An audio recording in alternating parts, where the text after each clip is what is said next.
Hi friends, welcome back to my channel. ఈ video ఏంటంటే Padma awards అండి.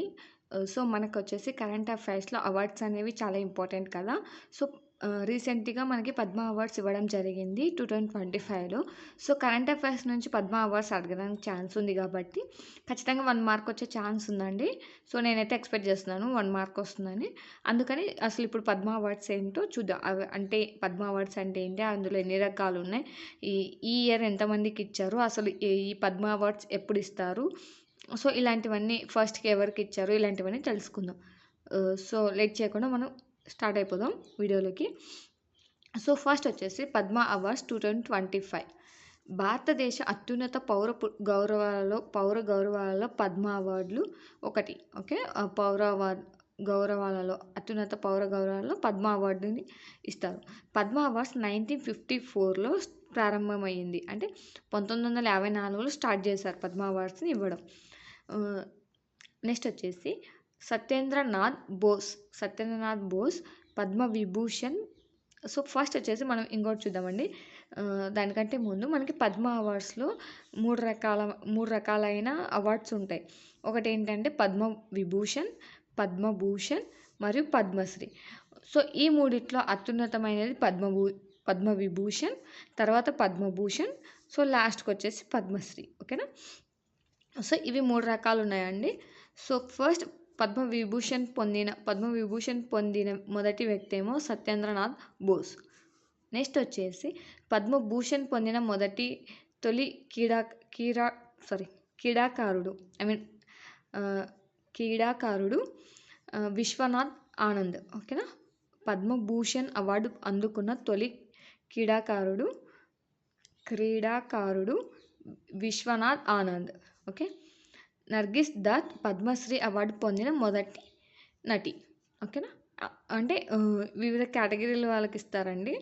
సో నటులకి, క్రీడాకారులకి అండ్ ఏదన్నా గొప్ప గొప్ప పనులు కళారంగంలో ఏదైతే వాళ్ళు ఫేమస్ ఉంటారో వాళ్ళందరికీ ఇవ్వడం జరుగుతుంది.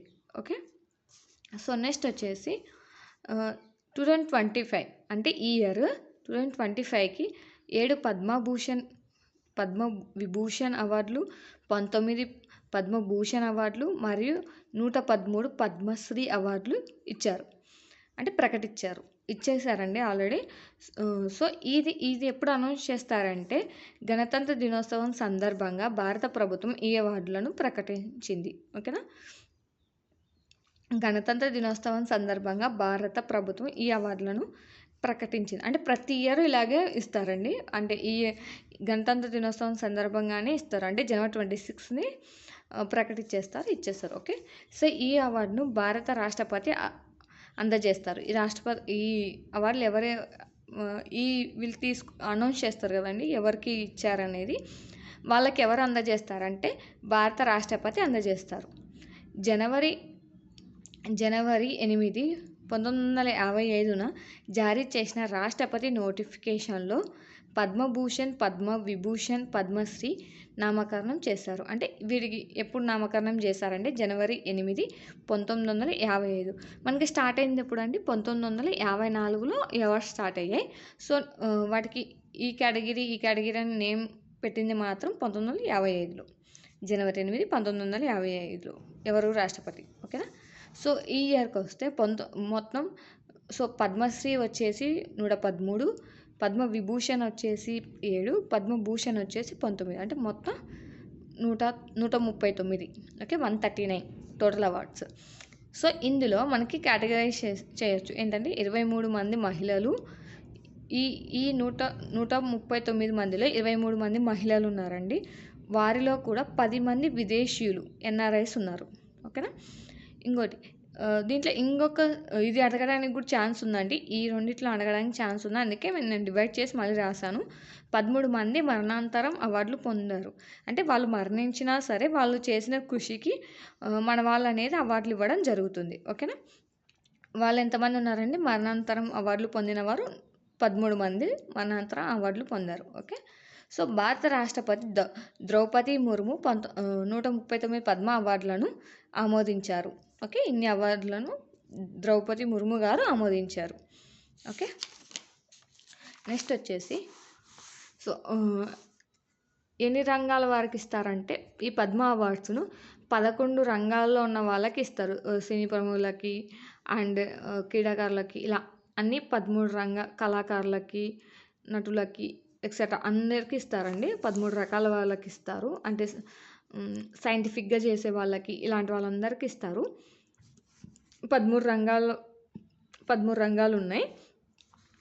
సో 13 రంగాల్లో పద్మ అవార్డ్స్ను 139 అనౌన్స్ చేస్తారు కదా ఇయర్.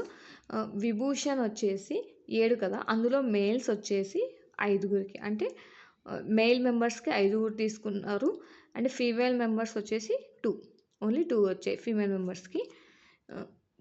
పద్మ విభూషణ్ వచ్చేసి 19 ఇచ్చారు కదా, మేల్ మెంబర్స్కి 16 అండ్ ఫీమేల్ మెంబర్స్కి 3 ఇచ్చారు. అలాగే పద్మశ్రీలో 113లో మేల్ మెంబర్స్కి 95, ఫీమేల్ మెంబర్స్కి 18 వచ్చాయి. ఓకే, అలాగే 1978, 1978, 1999, 1993, 1997 పద్మ అవార్డ్స్ని ఇవ్వలేదు. అంటే ఈ 4 ఇయర్స్ మాత్రమే పద్మ అవార్డ్స్ని ఇవ్వడం జరగలేదు, అంటే ఇవ్వలేదు అంటే క్యాన్సిల్ చేశారు. మిగిలిన ప్రతి ఇయర్ ఇస్తూనే ఉన్నారండి. సో ఇది కూడా అడగడానికి ఎన్నిసార్లు క్యాన్సిల్ చేశారనేది ఏమైనా అడగచ్చేమో అని నేను అడిషనల్గా రాశాను. ఓకేనా. అవార్డు గ్రహీతల ప్రదర్శన రోజున గెజెట్ ఆఫ్ ఇండియాలో ప్రచురిస్తారు. వీళ్ళని అనౌన్స్ చేస్తారండి ఇక్కడ. ఓకేనా. సో ఇది వచ్చేసి పద్మ అవార్డ్స్ గురించి అండి. సో మనం మెయిన్ పాయింట్స్ ఒకసారి మళ్ళీ చూద్దాం. ఫస్ట్ వచ్చేసి పద్మ అవార్డ్స్ ఎప్పుడు స్టార్ట్ అయింది? 1954లో స్టార్ట్ అయింది. సో మొదటి పద్మ విభూషణ్ ఎవరు అందుకున్నారు? సత్యనారాయణ బోస్. పద్మభూషణ్ అవార్డు ఇది పద్మవిభూషణ్. ఇది పద్మభూషణ్ తొలిసారి ఎవరు అందుకున్నారని విశ్వనాథ్ ఆనంద్. పద్మశ్రీ ఎవరు అందుకున్నారని నర్గిస్ దత్. ఓకేనా. తర్వాత వచ్చేసి ఇంపార్టెంట్ పాయింట్స్ ఏంటంటే 2025కి ఎన్ని పద్మ అవార్డ్స్ వచ్చాయి, ఎన్ని పద్మవిభూషణ్ వచ్చేసి, ఎన్ని పద్మభూషణ్ అవార్డ్స్ వచ్చాయి, ఎన్ని పద్మశ్రీ అవార్డ్స్ వచ్చాయని అడగచ్చు. So total 139. పద్మవిభూషణ్ 7, పద్మభూషణ్ 19, పద్మశ్రీ వచ్చేసి 113. ఓకే, 113. ఇది ఎప్పుడు అనౌన్స్ చేస్తారా అంటే గణతంత్ర దినోత్సవం రోజు అండి. సో ఇది కూడా ఎవరు అందజేస్తారంటే రాష్ట్రపతి. ఎవరు ఆమోదిస్తారన్నా కూడా రాష్ట్రపతేనండి. ఓకేనా. సో ఇందులో ఎంతమంది మహిళలకు ఇచ్చారంటే 23 మంది మహిళలకు అండ్ 19 మంది మరణాంతరం కూడా అందుకున్నారు. ఈ భారత రాష్ట్రపతి అయిన ద్రౌపది ముర్ము గారు వీళ్ళకి అవార్డ్స్ అనేది ఆమోదించారు అండ్ అందజేస్తారు కూడా. ఓకే. నెక్స్ట్ వచ్చేసి ఇవి గుర్తుపెట్టుకోండి. జస్ట్ 1978, 1979, 1993, 1997 అవార్డ్స్ ఇవ్వలేదు. వీళ్ళ భూషణ్ వచ్చేసి 5, పద్మవిభూషణ్లో వచ్చేసి ఇంకో పాయింట్ అండి, ఎన్ని రకాల రంగాల వారికి ఇస్తారంటే 11 రకాల రంగాల వారికి ఇస్తారు. ఓకే. పద్మవిభూషణ్ వచ్చేసి 7లో 5 మంది మెయిల్, 2 మెంబర్స్ వచ్చేసి ఫీమేల్. పద్మభూషణ్ వచ్చేసి 19 మంది. పద్మభూషణ్ అవార్డు వచ్చేసి 19 మందికి ఇచ్చారు. మేల్ వచ్చేసి 16, ఫీమేల్ వచ్చేసి 3. పద్మశ్రీ వచ్చేసి 113 అయితే మేల్ మెంబర్స్ వచ్చేసి 95, ఫీమేల్ వచ్చేసి 18. ఓకేనా. ఇది ఎక్కడ ప్రదర్శన చేస్తారు అంటే వీళ్ళ నేమ్స్ని గెజెట్ ఆఫ్ ఇండియాలో ప్రచురిస్తారు. ఓకే. సో ఇవేనండి ఇంపార్టెంట్ పాయింట్స్. నేనేమన్నా ఇంకా ఇంపార్టెంట్ పాయింట్స్ మిస్ చేసి ఉంటే ఒకసారి కామెంట్ చేయండి. ఓకేనా. అలాగే నేనేమన్నా పాయింట్స్ మిస్ చేస్తే ఒకసారి కామెంట్ చేయండి. మ్యాక్సిమం నేను అన్నీ కవర్ చేశాను అనుకుంటున్నాను. సో మీకేమన్నా పాయింట్స్ నేను మిస్ చేశాను అనిపిస్తే నాకు కామెంట్ చేయండి. నాతో పాటు వీడియో చూసే వాళ్ళందరికీ తెలుస్తుంది కదా. ఓకేనా. సో ఈ ఇయర్ మన ఒక హీరోకి మన తెలుగులో ఒక హీరోకి పద్మ అవార్డ్స్లో ఒక అవార్డు వచ్చిందండి. అది ఎవరికి ఏ అవార్డు వచ్చిందో తెలిస్తే మీరు ఒకసారి నాకు కామెంట్ చేయండి. ఓకేనా. ఓకే అండి, ఈ వీడియోకి అయితే ఇంతే. నేను అడిగిన క్వశ్చన్కి ఆన్సర్ చేయండి. అది ఏ నటుడు చాలా గొప్ప నటుడికి వచ్చింది, ఆ నటుడు ఎవరు, అదే ఏ అవార్డ్ వచ్చింది? పద్మవిభూషణ, పద్మభూషణ, పద్మశ్రీనా? ఏ అవార్డ్ వచ్చిందో కామెంట్ చేయండి. ఓకేనా? ఈ వీడియోకైతే ఇంతేనండి. Thank you for watching. అందరికీ ఆల్ ది బెస్ట్. మీకు ఇంకేమైనా డౌట్స్ ఉంటే నాకు కామెంట్ చేయండి. నేను రిప్లై ఇవ్వడానికి ట్రై చేస్తాను. అలాగే మీకు ఈ వీడియో నచ్చినట్లయితే షేర్ చేయండి, లైక్ చేయండి. మన ఛానల్‌ని సబ్స్క్రైబ్ చేసుకోండి. Okay. Thank you for watching. అందరికీ ఆల్ ది బెస్ట్.